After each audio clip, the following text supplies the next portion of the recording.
TRS party के senior और सरगर्म leader Khwaja Badruddin ने जिले मेडचल के उर्दामर्री विलेज में किसानों के खिलाफ मरकजी हुकूमत के इख्तियार करदा हठधर्मी के रवैये के खिलाफ रास्ता रोको एहतजाज मुनज़्ज़म किया। इस मौके पर मरकजी हुकूमत और मोदी के खिलाफ उन्होंने नारेबाजी भी की। ख्वाजा बदरुद्दीन ने कहा कि तेलंगाना हुकूमत किसानों की बहबूद के लिए संजीदा इक़दाम कर रही है और उनकी बहबूद के लिए रैतु बंधु जैसी स्कीम को मुतारुफ करवाया गया है, जो मरकज की बीजेपी हुकूमत को हजम नहीं हो रही है।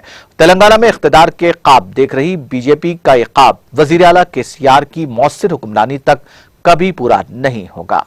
उन्होंने बीजेपी के किसान रवैये के खिलाफ शदीद मजम्मत की। नाज़रीन, हमारे टीटीवी न्यूज़ को सब्सक्राइब करिए, बेल आइकॉन को प्रेस करिए, शेयर करिए और लाइक करना ना भूलें। और किसी एडवर्टाइजमेंट से मुताल्लिक़ जानकारी के लिए हमारे इस नंबर पर कांटेक्ट कीजिए। हमारा नंबर है 9550102020।